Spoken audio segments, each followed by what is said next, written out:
Mari Bu ya, kita mulai persekutuan hari ini. Kita berdoa kepada Tuhan ya Bu ya. Tuhan Yesus, terima kasih Tuhan. Satu hari lagi Kau izinkan kami untuk kami lewati. Terima kasih untuk berkat-Mu ini Yesus. Kau berkati kami dan keluarga kami Tuhan. Berkat penyertaan-Mu itu bungkus kami Tuhan, keluarga besar kami Tuhan. Itu kau bungkus kami semuanya dengan tubuh darah dan menyerahkan daripada-Mu. Beri kami hati yang takut akan Engkau Tuhan, rindu untuk melakukan apapun jadi kehendak-Mu. Biarlah kami Tuhan bisa melakukan apa menjadi kehendak-Mu Tuhan, untuk bisa menjadi berkat bagi siapapun yang Kau inginkan sampai ke ujung dunia seperti yang Kau mau Yesus. Buka pikiran hati kami semuanya Tuhan. Buka hikmat-hikmat, jangan pernah Kau meninggalkan kami Tuhan. Biarlah nama-Mu Tuhan yang dipermuliakan saja dalam hidup kami Tuhan.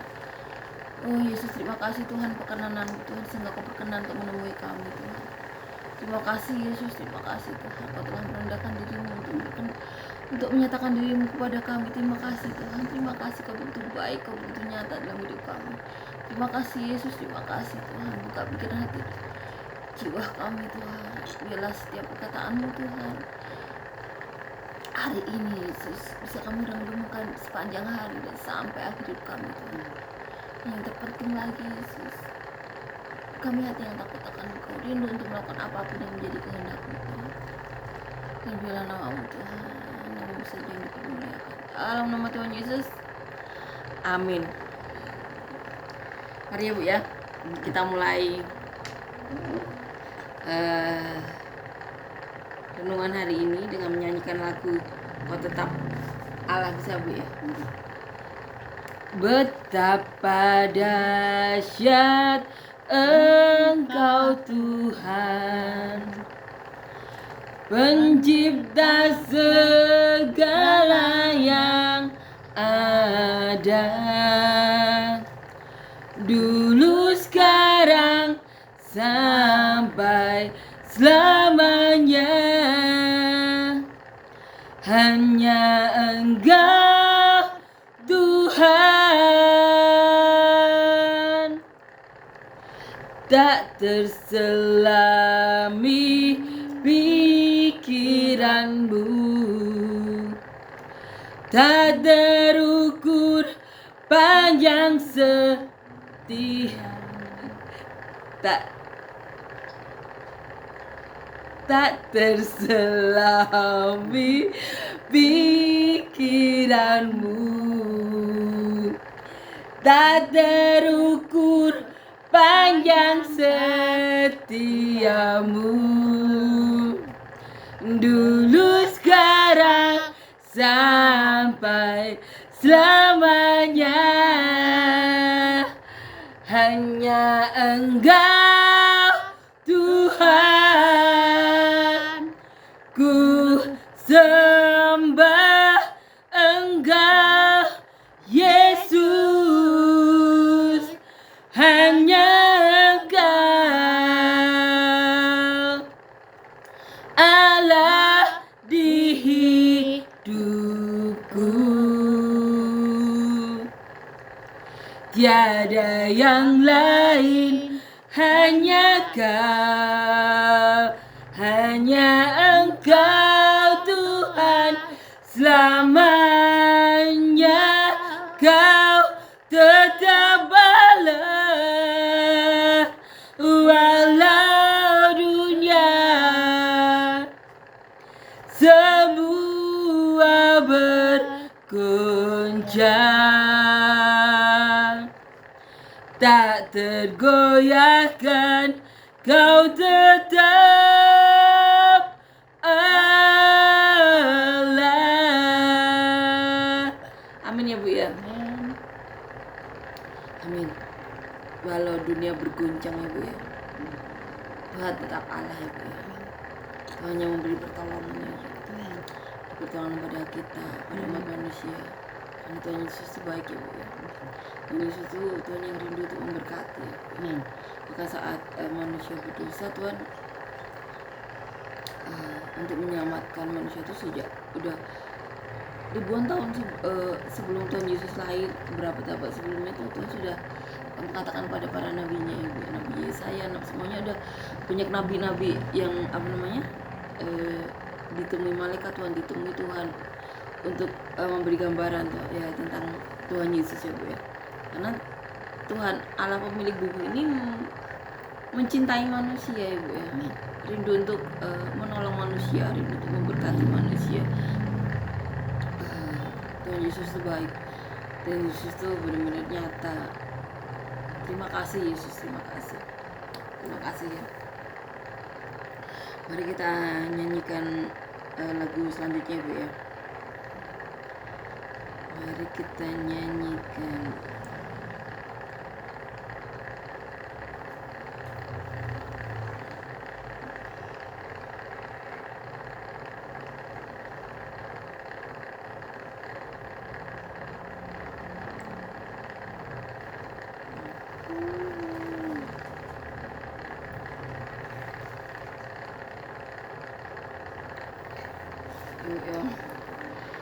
Ketika ku hadapi kehidupan ini,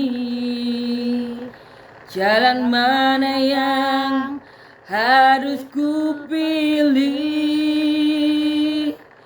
Ku tahu ku tak mampu, ku tahu ku tak sanggup. Hanya Kau Tuhan tempat jawabanku. Ku pun tahu ku tak pernah sendiri, sebab Engkau Allah yang menggendongku. Tangan-Mu membelaiku, cinta-Mu memuaskanku. Kau mengangkatku ke tempat yang tinggi. Janji-Mu seperti fajar pagi hari, dan tiada pernah terlambat bersinar.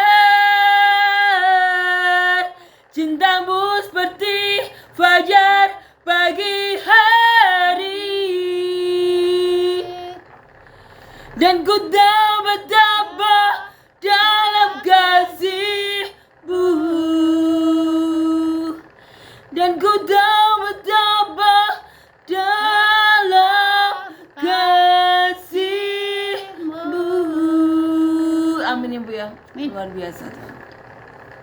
Karena kita tahu janji Tuhan itu seperti fajar pagi hari, tidak akan pernah berhenti bersinar ya Bu ya.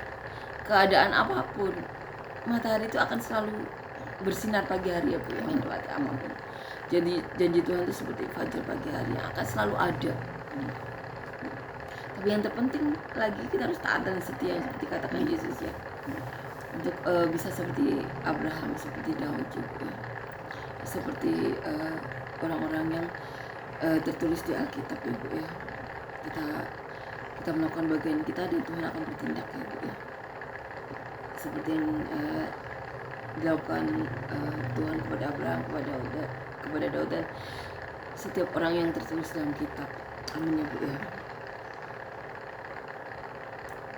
Menghadapi dunia ini pastinya kita jika keadaan tertentu merasa tidak mampu, tidak sanggup, tapi Tuhan itu tempat jawabannya Bu ya. Tuhan akan selalu memberikan jawaban-jawaban. Amin ya Bu ya. Dan Tuhan tidak pernah bersama Tuhan kita tidak pernah sendiri. Tuhan yang menggendong, Tuhan yang membelai dan memuaskan kita ya Bu ya. Dan Tuhan yang mengangkat kita ke tempat yang tinggi. Apalagi bila Tuhan katakan Tuhan yang berkehendak, ada tujuan Tuhan ya Bu ya. Karena manusia hanya mau dipakai atau tidak ya Bu ya. Apalagi sudah dikatakan ada kehendaknya, ada tujuan Tuhan. Jadi manusia bersedia atau tidak. Dan kalau kita berpikir yang sering saya katakan ya Bu ya, manusia hanya seperti embun pagi ada siang tidak ada. Hanya beberapa menit, beberapa detik menurut Tuhan ya Bu ya. Sungguh luar biasa kalau kita dipakai Tuhan. Di antara 7-8 miliar bila diberi Tuhan itu benar-benar apapun yang terjadi ya Bu ya. Dapat mengalami apa yang dialami orang-orang yang selama ini kita lihat di TV, bagaimana Tuhan berbicara kepada mereka, menemui mereka, itu benar-benar kita senang lihat orang kesaksian kayak gitu. Tapi saat terjadi pada kita itu benar-benar perasaannya tuh lebih-lebih lagi, sampai rindu untuk mengatakan kepada orang, Tuhan itu benar-benar nyata loh, Tuhan tuh benar-benar ada loh, sampai ada keinginan di hati saya tuh seperti itu Bu. Jadi benar-benar ayo kayak gitu, hidup kita tuh bagi Tuhan tuh cuma sekelebat aja, cuma berapa detik, berapa menit, dan Tuhan itu ada. Dan benar-benar perasaan saat Tuhan berbicara lewat para pendetanya tuh benar-benar membuat hati saya tuh, oh Tuhan tuh senyata itu. Saya benar-benar sampai, oh Tuhan terima kasih, tidak berhenti saya mengucapkan puji syukur kan Tuhan tuh mau berbicara pada orang seperti kita ya Bu ya, yang menurut dunia itu berdosa, orang yang menurut dunia tidak sempurna, tapi Tuhan bersedia. Itu benar-benar luar biasa dan tidak berhenti mengucapkan terima kasih karena Tuhan berkenan menyatakan diri kepada kita ya Bu, benar-benar luar biasa. Dan di sini kita akan membaca ya Bu ya, kitab Kisah Para Rasul ayat pasal 6, kita buka. Oh Yesus, bukalah hikmat-hikmat-Mu, bukalah pintu hati kami, roh kami, berkata-katalah pada kami ya Bu ya. Amin ya Bu ya.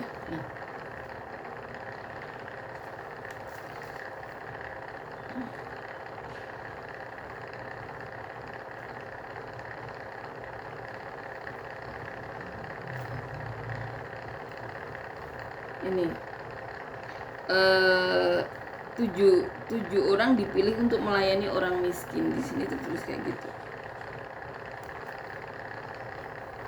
Tapi setelah saya baca ini, melayani semua orang, melayani jemaat Tuhan kayak gini. Pada masa itu ketika jumlah murid makin bertambah, timbullah sungut-sungut di antara orang-orang Yahudi yang berbahasa Yunani terhadap orang-orang Ibrani karena pembagian kepada janda-janda mereka diabaikan dalam pelayanan sehari-hari. Berhubung dengan itu, ke-12 rasul itu memanggil semua murid berkumpul dan berkata, kami tidak merasa puas karena kami melalaikan firman Tuhan, firman Allah untuk melayani meja. Karena itu saudara-saudara, pilihlah 7 orang dari antaramu yang terkenal baik dan yang penuh roh dan hikmat, supaya kami mengangkat mereka untuk tugas itu, dan supaya kami sendiri dapat memusatkan pikiran dalam doa dan pelayanan firman. Usul itu diterima baik oleh seluruh jemaat. Lalu mereka memilih Stefanus, seorang yang penuh iman dan Roh Kudus, Filipus, Prokorus, Nikanor, Timon, Parmenas, Nikolaus, seorang penganut agama Yahudi dari Antioquia. Mereka itu dihadapkan kepada rasul-rasul, lalu rasul-rasul itu berdoa dan meletakkan tangan di atas mereka. Firman Allah makin tersebar dan jumlah murid di Yerusalem semakin bertambah banyak. Juga sejumlah besar imam menyerahkan diri dan percaya. Amin ya Bu ya.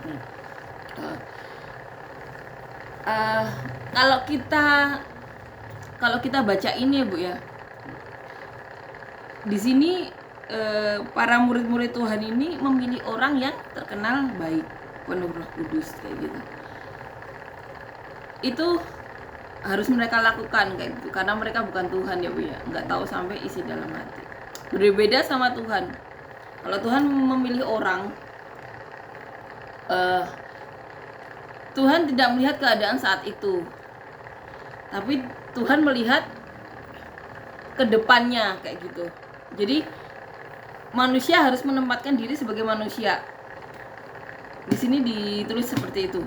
Jadi saat para pendeta atau siapapun memilih orang tuh harus memilih yang terbaik, yang terkenal baik, yang terkenal berhikmat itu maksudnya bijaksana, mampu mengambil keputusan yang benar walaupun menghadapi orang-orang ya Bu ya. berhikmat, penuh Roh Kudus kayak gitu. Berbeda sama Tuhan, seperti Daud saat Samuel datang ya Bu ya, Nabi Samuel Tuhan kan ini sudah kecewa sama Saul waktu itu. Akhirnya Tuhan meminta Nabi Samuel untuk mengurapi orang yang dipilih. Nah, ada satu keluarga kan didatangi sampai makan di situ.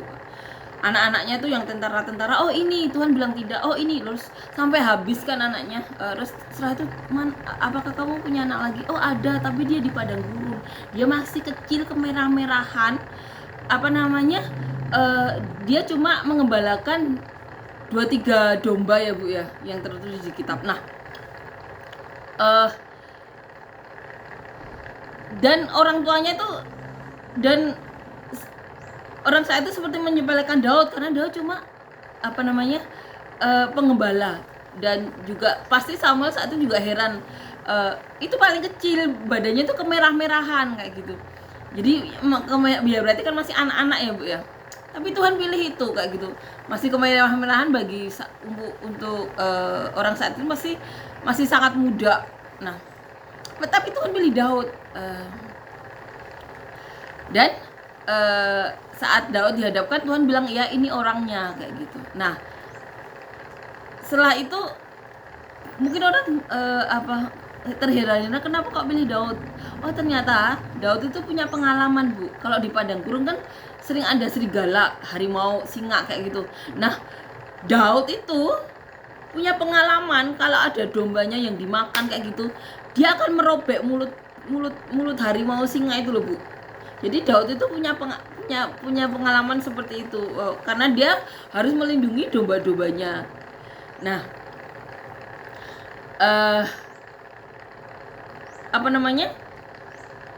terus saat Rasul Paulus saat itu kan bernama Saulus, dipilih Tuhan. Saat itu apa? Dia tuh pembunuh orang Kristen tuh sama Saulus dikejar-kejar, dipenjarakan, dibunuh. Itu kerjaannya Saulus.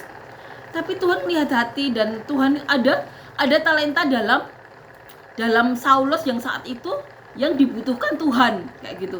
Akhirnya Tuhan menemui Saulus, dan sampai Saulus buta kan karena sinar itu terang, dan akhirnya Tuhan Paulus jadi namanya berubah jadi Paulus kan.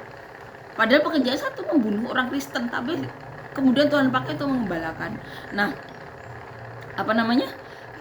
akhirnya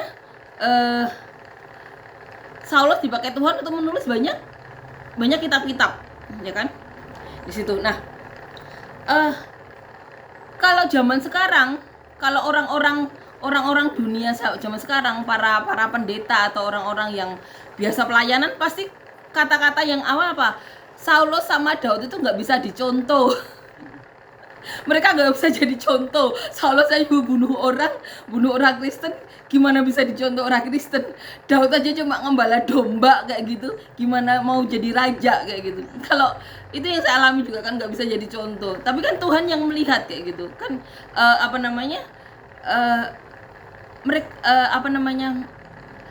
Orang-orang kan nggak tahu kegiatan Daud itu apa di padang gurun itu apa, kan orang-orang nggak tahu. Terus Saulus kenapa dipilih padahal bunuh orang? Karena ada talenta di Saulus yang di Paulus yang dipakai Tuhan untuk menulis banyak kitab. Nah, di sini manusia diingatkan untuk jangan jadi Tuhan kayak gitu. Saat banyak orang yang dipilih, makanya karena pandangan manusia beda, pandangan Tuhan sama manusia itu beda, makanya banyak orang-orang yang dipilih Tuhan saat itu kan banyak yang dibunuh, dirajam atau ya Bu ya, karena manusia tuh menempatkan diri jadi Tuhan kayak gitu. Mereka nggak melakukan apa yang menjadi tugasnya. Kalau jadi yang sini kita pelajari ya, Di sini dikasih pelajaran kalau manusia nyari yang bisa jadi contoh ya Bu ya, berhikmat, punya Roh Kudus kayak gitu. Itu harus dilakukan karena apa namanya? Karena tugas manusia kan mencari seseorang yang sudah melakukan itu di kehidupan sehari-hari, karena akan mengajarkan ke orang kayak gitu. Oh, hidupnya tuh harus sama seperti dia. Apa namanya? Orang-orang yang dipilih untuk mengembalakan kan harus punya harus ada sesuatu yang dicontoh seperti itu ya Bu ya. Yang baik, yang berhikmat, karena kalau di sini kan kalau apa namanya pasti di zaman dulu kan ada justru sumbangan juga ya, ada pembagian kepada janda-janda miskin kayak gitu. Itu kan juga butuh orang yang berhikmat. Dan saya juga pengalaman Bu, kan saya waktu itu kuliah ya Bu ya, kuliah waktu kuliah teologi Bu, cuma 6 bulan 1 semester. Nah di situ teman-teman sekelasnya itu sama gereja-gereja tuh dipilih orang yang dalam tanda kutip buangan kayak gitu. Kalau Tuhan pasti bisa pakai, tapi orangnya harus berubah dulu ya Bu ya. Seperti wanita sundal yang dipakai kan hatinya saat itu berubah ya Bu ya. Saulus harus dibutakan matanya dulu, terus akhirnya apa namanya untuk bisa dipakai sama Tuhan. Dan setelah tersadar Saulus bisa dipakai. Dan saya punya pengalaman ya Bu, yang jadi batu sandungan bertahun-tahun ini, salah satunya kayak gitu. Karena orang-orang Tuhan itu kayak mencepelekan ajaran Tuhan di sini.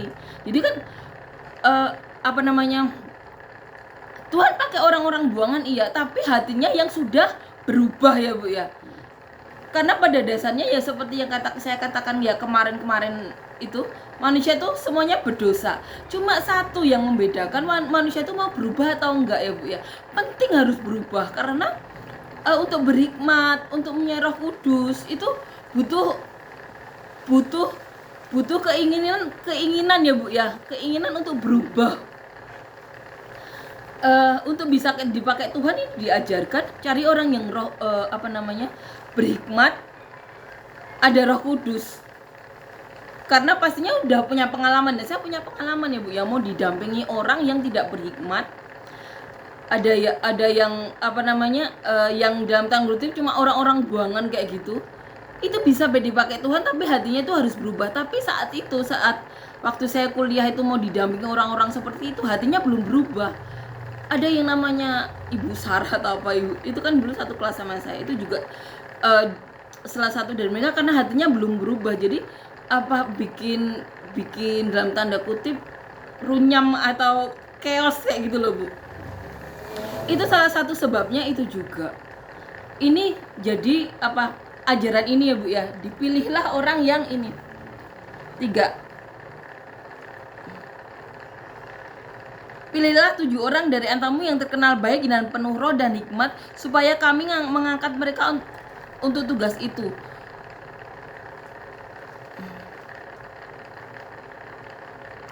Ya Bu ya, ini benar-benar jadi pelajaran kita. Kalau Tuhan kan melihat hati ya Bu ya, melihat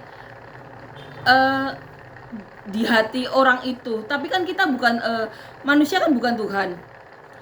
Kalau Tuhan ada sesuatu tugas khusus, Tuhan pilih orang-orang yang hatinya itu Tuhan sudah tahu. Nah, tapi kan kalau manusia kan tidak bisa tahu. Harus milih orang yang berhikmat, penuh Roh Kudus, yang baik. Karena saya juga ada pengalaman didampingi orang waktu itu di kampus, jadi chaos sampai sekarang. Itu benar-benar jadi pelajaran. Harus pilih orang yang benar-benar berhikmat, ada Roh Kudus. Maksudnya di sini pasti bijaksana ya Bu ya. Nah ini benar-benar jadi pelajaran, karena di sini dikatakan juga di Matius ya, Matius 28.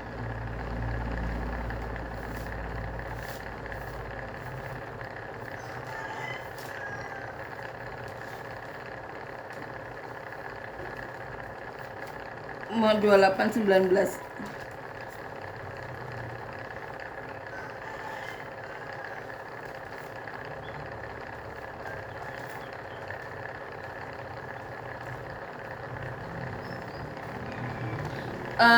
Ini benar-benar jadi tuntunan kita, karena Tuhan sendiri berkata,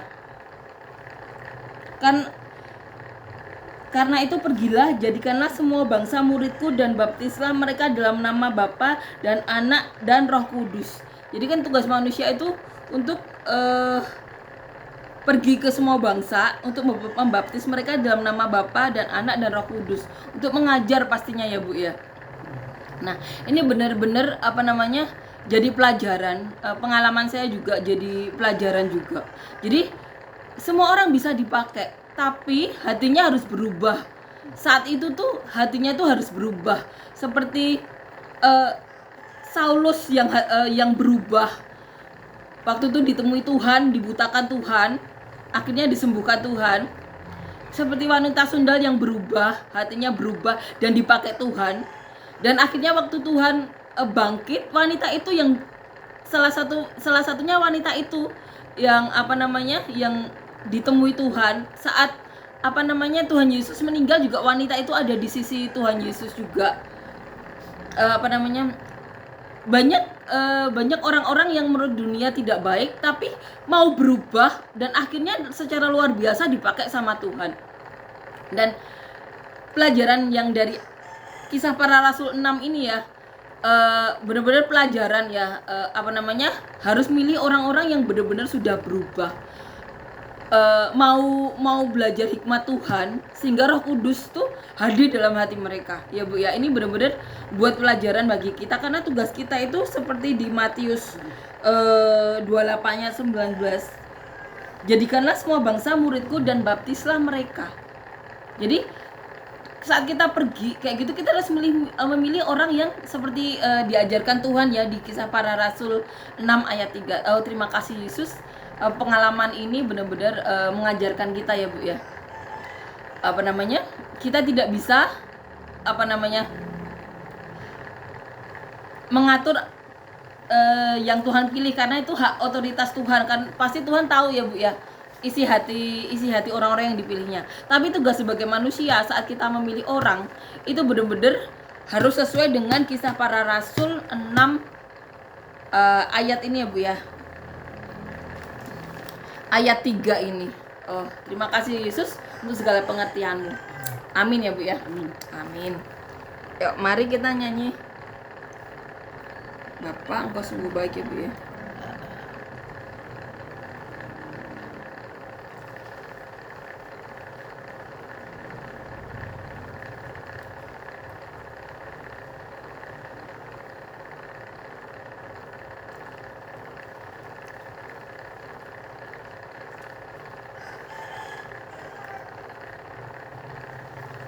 Yuk.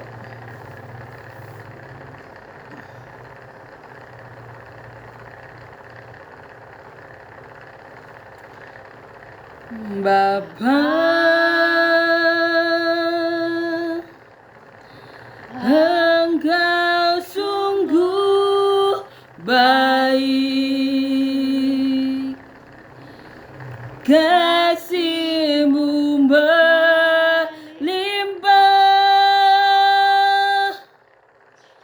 di hidupku. Bapa,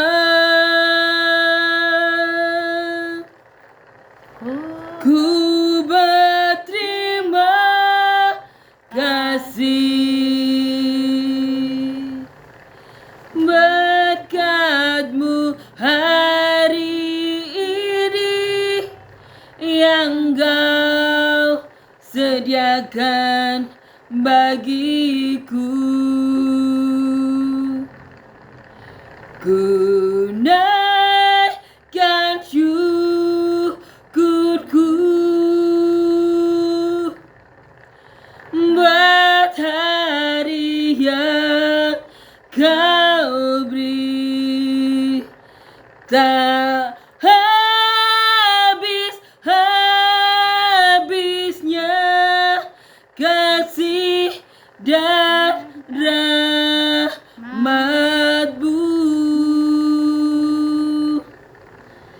Selalu baru dan tak pernah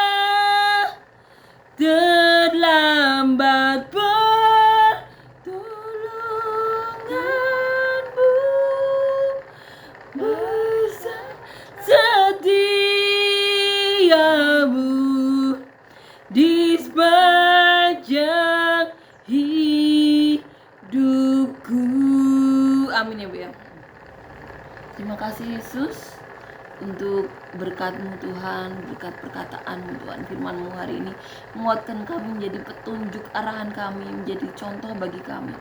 Terima kasih Yesus, beri kami hati yang bisa selalu mendengar perkataan-Mu dan melakukannya Tuhan. Penting bagi kami mendengar, tapi lebih penting lagi untuk bagi kami melakukannya Tuhan. Terima kasih Tuhan. Terima kasih Yesus untuk firman-Mu hari ini, Kau begitu nyata. Terima kasih untuk perkenananmu kepada kami. Terima kasih, dan biarlah kami menjadi saluran berkat-Mu seperti yang Kau mau sampai ke ujung dunia, seperti yang Kau mau Tuhan, di dalam nama Tuhan Yesus, amin.